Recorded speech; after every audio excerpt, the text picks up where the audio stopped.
Hi friends, ನಮಸ್ಕಾರ ಎಲ್ಲರಿಗೂ. ರಂಜೂಸ್ homely ಫುಡ್ಗೆ ಎಲ್ಲರಿಗೂ ಸ್ವಾಗತ. ಬಾಳೆ ಎಲೆ ನಾವು ಯಾವತ್ತು ಊಟ ಮಾಡೋದಿಕ್ಕೆ ಉಪಯೋಗಿಸ್ತೀವಿ. ತುಂಬಾ ರುಚಿಯಾಗಿರುತ್ತೆ ಅದರಲ್ಲಿ ಊಟ ಮಾಡಿದ್ರೆ. ಆದ್ರೆ ಇವತ್ತು ನಾನು ಅದೇ ಬಾಳೆ ಎಲೆ ಉಪಯೋಗಿಸಿ ಒಂದು ರುಚಿಕರವಾಗಿರುವಂತಹ ಅಡುಗೆ ಯಾವ ರೀತಿ ಮಾಡೋದು ಅಂತ ಹೇಳಿಕೊಡ್ತಾ ಇದ್ದೀನಿ. ಬನ್ನಿ ನೋಡೋಣ ಏನು ಹೇಗೆ ಮಾಡೋದು ಅಂತ ಎಲ್ಲ. ಆಮೇಲೆ ನೀವು ಫಸ್ಟ್ ಟೈಮ್ ಈ ಚಾನಲ್ ನೋಡ್ತಿದ್ರೆ ಈ ವಿಡಿಯೋದ ಕೆಳಗಡೆ ಕಾಣುವ ಸಬ್ಸ್ಕ್ರೈಬ್ ಬಟನ್ ಕ್ಲಿಕ್ ಮಾಡಿ ಚಾನಲ್ ಸಬ್ಸ್ಕ್ರೈಬ್ ಮಾಡಿ ಸಪೋರ್ಟ್ ಮಾಡಿ. ಅದರ ಪಕ್ಕದಲ್ಲೇ ಇರುವ ಬೆಲ್ ಐಕನ್ ಪ್ರೆಸ್ ಮಾಡಿ ಅದರಲ್ಲಿ ಬರುವ ಆಲ್ ಆಪ್ಷನ್ಗೂ ಕ್ಲಿಕ್ ಮಾಡೋದಿಕ್ಕೆ ಮಾತ್ರ ಮರಿಬೇಡಿ. ನೋಡಿ, ಇಲ್ಲಿ ನಾನು ಸ್ವಲ್ಪ ಬಾಳೆ ಎಲೆ ತಗೊಂಡಿದ್ದೀನಿ. ನೋಡಿ, ಚೆನ್ನಾಗಿ ಕ್ಲೀನ್ ಮಾಡಿ ಉಪಯೋಗಿಸ್ಬೇಕು. ಅಂದ್ರೆ ಇದು ಚೆನ್ನಾಗಿ ಬೆಳೆದಿರೋದಲ್ಲ, ಒಂದು ಮೀಡಿಯಂ ಆಗಿ ಬೆಳೆದಿರುವಂತಹ ಬಾಳೆ ಎಲೆ ನಾವು ಉಪಯೋಗಿಸೋದು ಇದಕ್ಕೆ. ನೋಡಿ, ಇಷ್ಟು ತಗೊಂಡಿದ್ದೀನಿ. ಆಮೇಲೆ ಒಂದು ಮಿಕ್ಸಿ ಜಾರ್ ತಗೊಳ್ಳಿ. ಅದಕ್ಕೆ ನಾವು ಈ ಬಾಳೆ ಎಲೆಯನ್ನ ಈ ರೀತಿ ತುಂಡು ಮಾಡಿ ಹಾಕೋಬೇಕು. ನೋಡಿ, ಈ ರೀತಿ ನಾನಿಲ್ಲಿ 2 ಬಾಳೆ ಎಲೆ, ಒಂದು ಮೀಡಿಯಂ ಸೈಜಿನ 2 ಬಾಳೆ ಎಲೆ ತಗೊಂಡಿರೋದು. ನೋಡಿ, ಈ ರೀತಿ ಅದನ್ನ ತುಂಡು ತುಂಡು ಮಾಡಿ ಹಾಕ್ತಾ ಇದ್ದೀನಿ. ಅದಕ್ಕೆ ಸ್ವಲ್ಪ ರುಬ್ಬೋದಿಕ್ಕೆ ನೀರು ಎಷ್ಟು ಬೇಕೋ ಅಷ್ಟು ಸೇರಿಸ್ಬಿಟ್ಟು ಇದನ್ನ ರುಬ್ಬಿ ತರ್ತೀನಿ. ನೋಡಿ, ರುಬ್ಬಿ ಆಗಿದೆ. ಈ ರೀತಿ ಒಂದು ಜರಡಿ ಉಪಯೋಗಿಸಿ ಇದನ್ನ ಸೋಸ್ಬೇಕು. ಅಂದ್ರೆ ನಮಗೆ ಇದ್ರೆ ಜ್ಯೂಸ್ ಮಾತ್ರ ಬೇಕಾಗಿರೋದು. ನಾನು ಇದಕ್ಕೆ ಬೇಕಾದಷ್ಟು ನೀರು ಕೂಡ ಸೇರಿಸ್ಕೊಂಡಿದ್ದೀನಿ. ನೋಡಿ, ಈ ರೀತಿ ಹಿಂಡಿ ತಗೊಳ್ಳಿ. ಅಂದ್ರೆ ಬೇಕಾದಷ್ಟು ನೀರು ಹಾಕ್ಬಿಟ್ಟು ಇದನ್ನ ರುಬ್ಬೋದು. ನೋಡಿ, ಈ ರೀತಿ ಅದರ ಜ್ಯೂಸ್ ನಮಗೆ ಸಿಕ್ಕಿದೆ. ಬಾಳೆ ಎಲೆಯ ಜ್ಯೂಸ್ ಇಲ್ಲಿ ರೆಡಿ ಆಗಿದೆ. ಇದನ್ನೊಂದು ಸೈಡಲ್ಲಿ ಇಟ್ಕೊಳ್ಳಿ. ಇವಾಗ ಇನ್ನೊಂದು ಪ್ಯಾನ್ ಬಿಸಿ ಮಾಡಿಬಿಟ್ಟು ಅದಕ್ಕೆ ನಾನಿಲ್ಲಿ ಸ್ವಲ್ಪ ತುಪ್ಪ ಸೇರಿಸ್ತಾ ಇದ್ದೀನಿ. ಮೊದಲು ತುಪ್ಪ ಚೆನ್ನಾಗಿ ಬಿಸಿ ಆಗಲಿ. ಮೊದಲು ಮೀಡಿಯಂ ಫ್ಲೇಮಲ್ಲಿ ಇಟ್ಟು ಇದನ್ನ ಮಾಡ್ಕೊಳ್ಳಿ. ಈ ತುಪ್ಪ ಬಿಸಿ ಆದ್ಮೇಲೆ ಇದಕ್ಕೆ ಸ್ವಲ್ಪ ಗೋಡಂಬಿ ಫ್ರೈ ಮಾಡ್ಕೊಳ್ಳಿ, ಚೆನ್ನಾಗಿ ಹುರ್ಕೊಳ್ಳಿ. ಇದು ಸ್ವಲ್ಪ ಹುರ್ಕೊಂಡ ಮೇಲೆ ಇದಕ್ಕೆ ಒಣ ದ್ರಾಕ್ಷಿ ಕೂಡ ಸೇರಿಸ್ತಾ ಇದ್ದೀನಿ. 2 ಕೂಡ ಚೆನ್ನಾಗಿ ಹುರ್ಕೊಂಡಿದ್ದೀನಿ. ಸಾಕು. ನೋಡಿ, ಇವಾಗ ಇದು ರೆಡಿ ಆಗಿದೆ. ಇದನ್ನ ತೆಗೆದ್ಬಿಟ್ಟು ಬೇರೊಂದು ಬೌಲಿಗೆ ಹಾಕ್ತಾ ಇದ್ದೀನಿ. ಅದೇ ಪಾತ್ರೆಗೆ ನಾನಿಲ್ಲಿ ಅರ್ಧ ಕಪ್ ರವೆ ಹಾಕ್ತಾ ಇದ್ದೀನಿ. ನಾನು ತುಪ್ಪನೂ ಬೇರೆ ಸೇರಿಸಿಲ್ಲ, ಅದೇ ತುಪ್ಪದಲ್ಲಿ ರೋಸ್ಟ್ ಮಾಡ್ತಾ ಇರೋದು.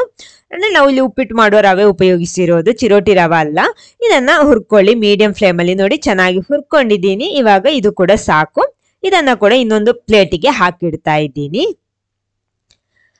ಆಮೇಲೆ ಅದೇ ಪಾತ್ರೆ ನಾನು ಉಪಯೋಗಿಸ್ತಾ ಇರೋದು ಸ್ಟವ್ ಆನ್ ಅಲ್ಲೇ ಇದೆ. ನೋಡಿ, ಅಳತೆ ಮಾಡಿ ಉಪಯೋಗಿಸ್ತಾ ಇದ್ದೀನಿ. ನಮಗೆ ಇವಾಗ ಅರ್ಧ ಕಪ್ ಬಾಳೆ ಎಲೆಯ ಜ್ಯೂಸ್ ಸಿಕ್ಕಿದೆ. ಅಂದ್ರೆ ಬಾಳೆ ಎಲೆ ಅಂದ್ರೆ ಇದಕ್ಕೆ ನಾನು ಬೇಕಾದಷ್ಟು ನೀರು ಕೂಡ ಸೇರಿಸ್ಬಿಟ್ಟು ಮಾಡಿರೋದು ಅರ್ಧ ಕಪ್ ಜ್ಯೂಸ್.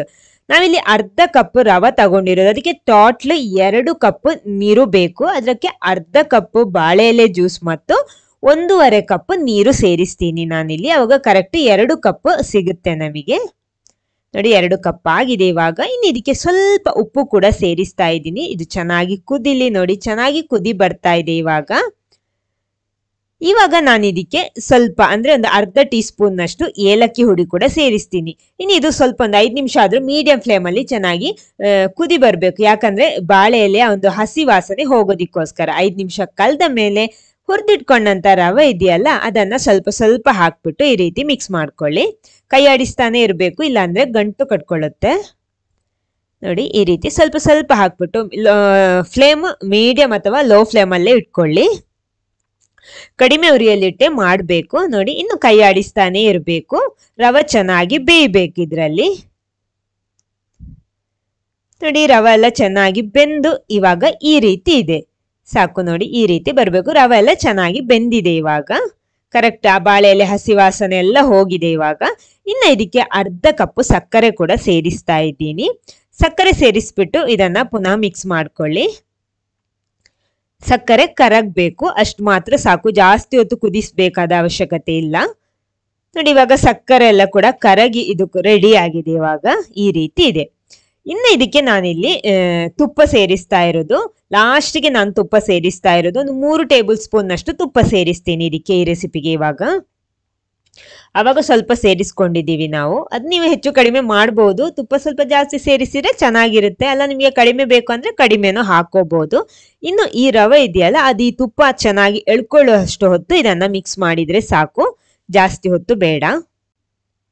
ನೋಡಿ, ಈ ರೀತಿ ಮಿಕ್ಸ್ ಮಾಡಿ ಇವಾಗ ಇದು ರೆಡಿ ಆಗಿದೆ. ಇನ್ನು ಇದಕ್ಕೆ ರೋಸ್ಟ್ ಮಾಡಿಟ್ಟಂತ ಗೋಡಂಬಿ ದ್ರಾಕ್ಷಿ ಆಮೇಲೆ ಸ್ವಲ್ಪ ಏಲಕ್ಕಿ ಹುಡಿ ಇವಾಗ್ಲೂ ಸೇರಿಸ್ತಾ ಇದ್ದೀನಿ. ಇನ್ನೊಂದ್ಸಲ ಮಿಕ್ಸ್ ಮಾಡಿದ್ರೆ ನಮ್ಮ ಬಾಳೆ ಎಲೆಯ ಕೇಸರಿ ಬಾತ್ ಇಲ್ಲಿ ರೆಡಿ ಆಗಿದೆ. ಹಸಿರು ಬಣ್ಣ ಬರುವಂತಹ ಬಾಳೆ ಎಲೆಯ ಕೇಸರಿ ಬಾತ್. ಸ್ಟವ್ ಆಫ್ ಮಾಡ್ಕೊಂಡಿದ್ದೀನಿ. ನೋಡಿ, ಇಷ್ಟು ಲೂಸ್ ಆಗಿರ್ಬೇಕು. ಸಾಕು. ಇನ್ನು ಇದನ್ನ ಬಾಳೆ ಎಲೆಯಲ್ಲೇ ಸರ್ವ್ ಮಾಡಬೇಕು. ಆವಾಗ್ಲೇ ಅದ್ರ ನೋಡೋದಿಕ್ಕೂ ಚೆನ್ನ, ಅದೇ ರೀತಿ ತಿನ್ನೋದಿಕ್ಕೂ ಒಂದು ಖುಷಿ ಸಿಗುತ್ತೆ ನಮಗೆ. ನೋಡಿ ಈ ರೀತಿ ಇರುತ್ತೆ. ಖಂಡಿತ ನಂಗೂ ಒಂದು ಡೌಟ್ ಇತ್ತು, ಈ ಬಾಳೆ ಎಲೆಯಲ್ಲಿ ಈ ರೀತಿ ಮಾಡಿದ್ರೆ ಸ್ವಲ್ಪ ಟೇಸ್ಟ್ ವ್ಯತ್ಯಾಸ ಬರ್ಬೋದು ಅಂತ. ಆದ್ರೆ ಸ್ವಲ್ಪನೂ ಬಾಳೆ ಎಲೆಯಲ್ಲಿ ಮಾಡಿರೋದಂತ ಇದು ಗೊತ್ತೇ ಆಗಲ್ಲ, ಸ್ವಲ್ಪನೂ ಕಹಿ ಆ ರೀತಿ ಯಾವುದೇ ನಮ್ಗೆ ಗೊತ್ತಾಗಲ್ಲ. ಖಂಡಿತ ಇದನ್ನ ನಿಮ್ಗೆ ಟ್ರೈ ಮಾಡ್ಬೋದು. ಇವಾಗ ಫುಡ್ ಕಲರ್ ಎಲ್ಲ ಬಳಸೋ ಬದಲು ಈ ರೀತಿ ನಮಗೆ ಹಾಕ್ಬಿಟ್ಟು ಮಾಡ್ಬೋದು. ಟೇಸ್ಟು ಚೆನ್ನಾಗಿರುತ್ತೆ, ಹೆಲ್ದಿ ಕೂಡ. ಈ ವಿಡಿಯೋ ನಿಮ್ಗೆ ಇಷ್ಟ ಆದ್ರೆ ಖಂಡಿತ ಲೈಕ್ ಮಾಡಿ, ಎಲ್ಲರ ಜೊತೆ ಶೇರ್ ಮಾಡಿ. ಅದೇ ರೀತಿ ನೀವು ಟ್ರೈ ಮಾಡಿ ಟೇಸ್ಟ್ ಮಾಡಿ. Okay, thank you.